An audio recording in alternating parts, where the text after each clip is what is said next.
Psachim, Daf Samechvav. On va voir quelques halachot qui concernent Daf Samechvav dans Masechet Psachim. Plusieurs halachot des Rabbanan qu'on rencontre dans ce Daf-là. Alors la Gemara raconte à propos de Hillel Hazaken qui faisait attention quand il voulait offrir un sacrifice au Beth Amikdash. Il faisait attention de ne pas le rendre kadosh avant de venir au Beth Amikdash. Il arrivait, il s'approchait du Beth Amikdash et quand il était au Beth Amikdash, alors que l'animal était encore choulin, n'était pas encore kadosh, à ce moment-là, il le rendait kadosh et il le rentrait au Beth Amikdash. Alors, on peut se poser premièrement une question que Tosfot demande. Pourtant, on sait qu'on n'a pas le droit de rentrer quelque chose qui est choulin dans la Hazara. Un animal choulin dans la Hazara, dans le Beth Amikdash, on n'aura pas le droit de le rentrer. Et donc, comment est-ce que Hillel Hazaken, il a fait ça? Alors, Tosfot répond que on a le droit de rentrer un animal ou quelque chose dans la Hazara tant que ce soit bien clair qu'on ne le rentre pas en tant que korban, en tant que sacrifice. Par exemple, si c'est des fruits, on ne les met pas dans un panier à côté du Mizbeach pour ne pas qu'on croie que c'est des bikurim. Par contre, le Rambam, il n'est pas d'accord avec Tosfot. On va le trouver dans la halachot de Shrita, dans le deuxième pérek, la troisième halacha. Le Rambam, il dit, Kol achulin, asur lachnisam la hazara. Tout ce qui n'est pas kadosh, on n'a pas le droit d'entrer dans la hazara, même de la viande, au perot ou pâte, ça peut être de la viande, comme on a dit, des fruits ou du pain, ou n'importe quelle chose, on ne le rentrera pas dans la hazara. Donc, d'après le Rambam, il faudra dire que Hillel Hazaken, il a rendu kadosh son animal avant de rentrer dans la hazara, quand il était, par exemple, même dans le Harabaït. En tout cas, avant d'entrer complètement dans le Beth Amikdash même, il rendait kadosh la bête. Alors, à propos de cette histoire de Ektesh, on a vu dans le Daf que pendant Shabbat, il y a un Issour Midei Rabbanan de rendre kadosh des animaux ou des objets ou n'importe quoi. Alors, la raison, elle est parce que ça a l'air comme du commerce. Ça a l'air qu'on fait du commerce, c'est-à-dire on change de propriété, on prend un objet, on prend quelque chose, on le change de propriété, et donc ça a l'air comme un commerce.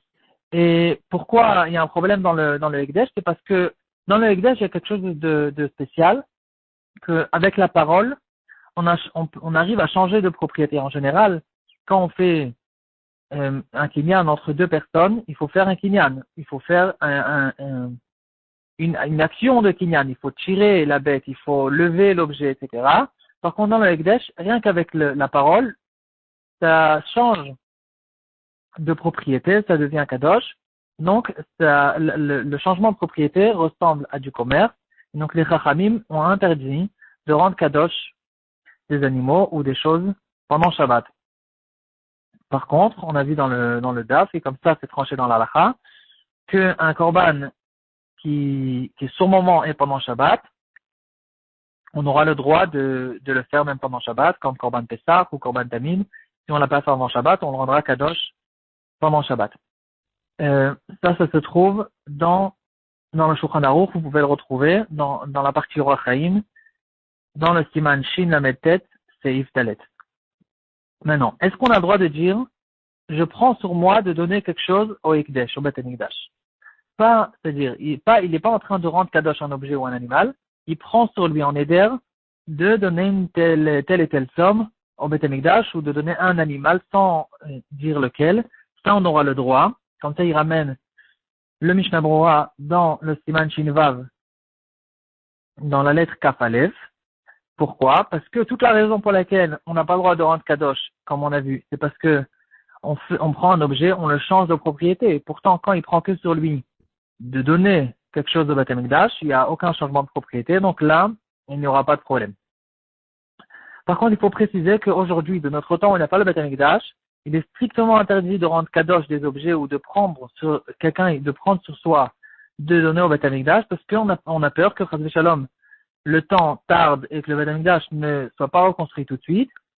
Et les gens, ils peuvent tomber dans le issour de Meïla, d'utiliser un objet qui appartient au Beth Amikdash, qui est un issour très grave.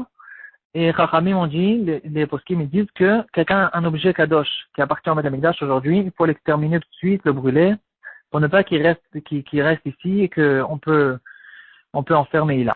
Maintenant, en ce qui concerne la tzedaka, alors, est-ce qu'on a le droit pendant Shabbat de donner de la tzedaka? De dire, voilà, telle et telle chose, ce sera pour un pauvre. Est-ce que c'est comme Ekdesh ou pas?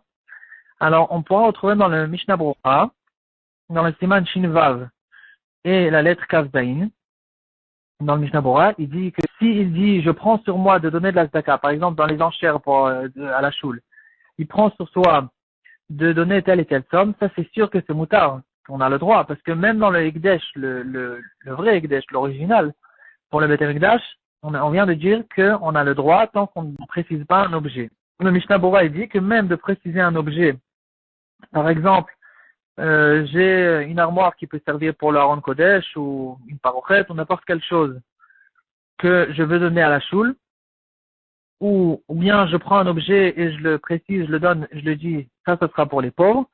Le minag, il est dans le Mishnah Bora, il ramène que le minag, il est d'être mekel là-dessus et de permettre, parce que ça ressemble pas à Ekdesh. Par contre, dans le Shulchan Aruch, ça a l'air que quand même il y en a qui permettent pas. Donc il y a ici une place de te marmire là-dessus et de dire que c'est pas évident quand on précise l'objet.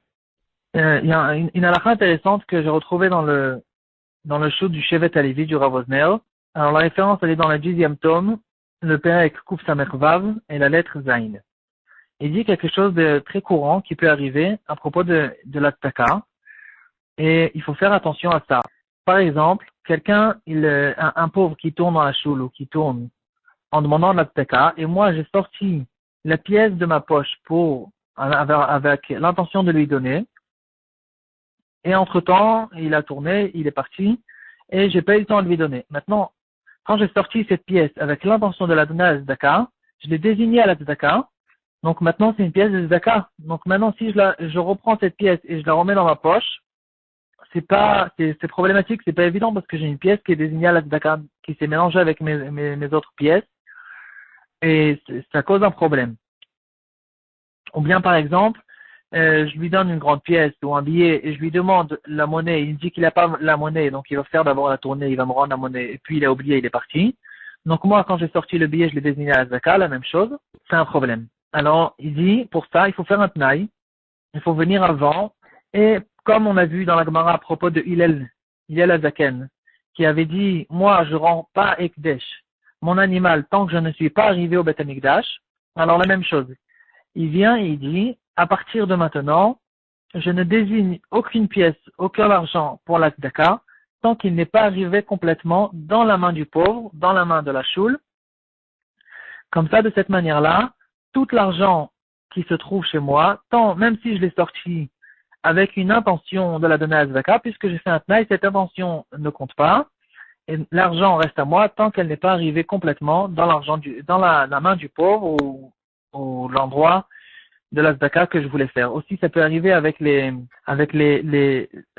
enveloppes, par exemple, qu'on a fait pour le maaser. Il faut faire attention de ne pas, si on veut utiliser cet argent, de faire attention que pour de vrai, à la fin, l'argent arrive à la tzedaka. Et un dernier sujet qu'on voit dans le DAF, est-ce qu'on a le droit de faire les trumot et les masrot des fruits pendant Shabbat et Yom Tov? Alors la réponse elle est que non, parce que ça a l'air comme si qu'on était en train de faire une réparation. Donc les Chachamim m'ont dit qu'on n'aura pas le droit de le faire. Et ainsi, on retrouve dans le Shulchan Aruch, Siman Tav Kufav Sis Gimel, à propos de la Frachat Chala. Une femme qui a fait des chalot avant Shabbat, et maintenant, elle a oublié de faire la chala, donc on n'aura strictement pas le droit de les manger. Est-ce qu'on peut faire la chala pendant Shabbat ou pas? On sait que normalement, si on a oublié de faire la chala en tant que pâte, il n'y a aucun problème, on fait la chala même après la cuisson. Par contre, pendant Shabbat, le Shulchan Aruch dit qu'on ne fait pas la chala. Alors le Mishnah Bora il précise qu'il y a une différence à faire entre une chala de Chutz La'aretz et une chala d'Eretz Israël. Alors, la chala de Chutz La'aretz, c'est qu'un des Rabbanan. On aura le droit, il y a une possibilité quand même de manger ces chalotes-là. On mange les chalotes en faisant attention, très attention, de laisser à la fin de la chala une partie qui va être désignée pour la mitzvah de chala. Et quand arrive Motzei Shabbat, je prends cette partie du pain et je dis Arizu chala. Et il se trouve que j'ai mangé une chala qui a eu la frachat chala et c'est bon. Par contre, une chala en Eretz Israël, là, il n'y aura plus rien à faire parce que la chala, elle est des roïta. Donc, on a très peur qu'il oublie après Shabbat ou il oublie de laisser un morceau qui sera désigné pour la chala. Donc, il n'y a plus rien à faire. Cette chala, tant que on est encore pendant Shabbat, on n'aura pas le droit de la manger. Et d'ailleurs, puisqu'on n'a pas le droit de la manger, il précise le Sha'ar HaTziyun que la chala, elle est carrément mouktée parce qu'il n'y a rien à faire avec.